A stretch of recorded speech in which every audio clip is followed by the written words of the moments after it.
I didn't wake up the next morning feeling better.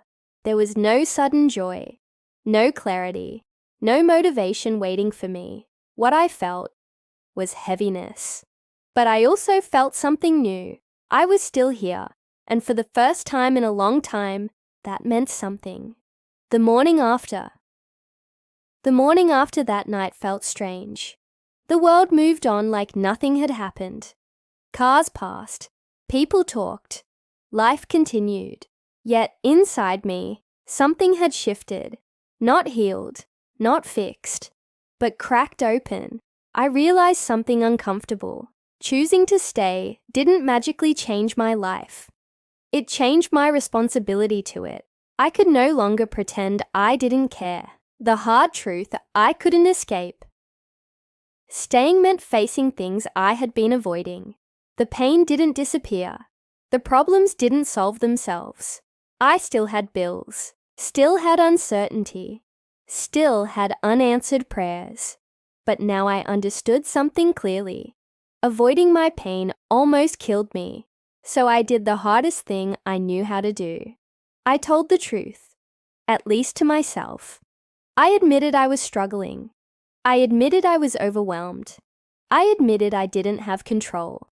That honesty hurt, but it also freed me, learning to ask for help without shame. I had spent so long being the strong one that I forgot strength can also look like asking. So I reached out, not to everyone, just to one person. No dramatic explanation, no long story, just honesty. I'm not okay. That sentence didn't fix my life, but it broke my isolation, and that mattered more than I realized. Small steps, not big miracles. After that, I stopped waiting for a breakthrough. I focused on survival steps, small ones.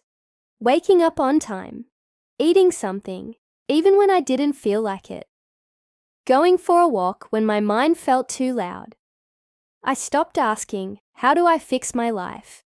And started asking, what's the next right thing? Sometimes the next right thing was rest. Sometimes it was discipline. Sometimes it was silence. Progress stopped being dramatic. It became quiet. Redefining success. I also had to confront a painful truth.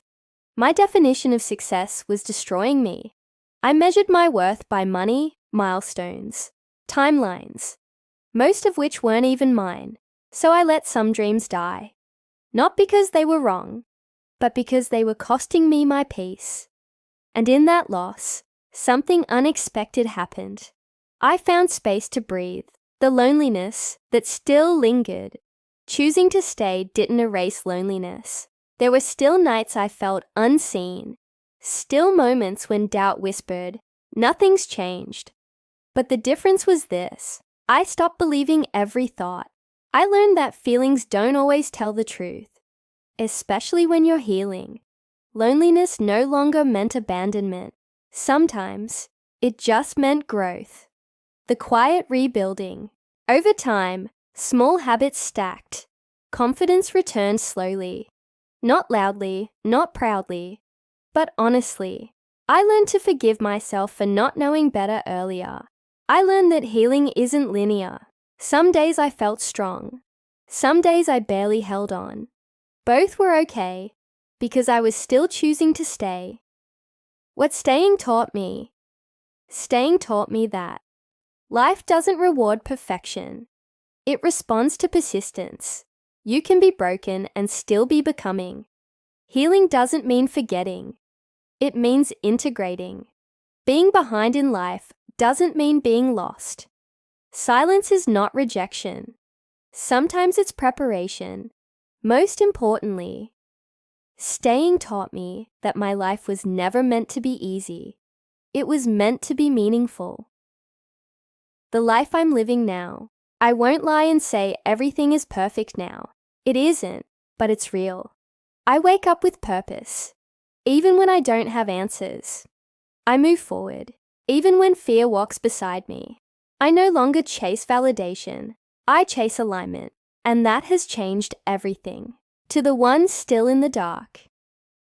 If you're listening to this and you're still struggling, If you stayed last night but today still hurts, let me tell you something important.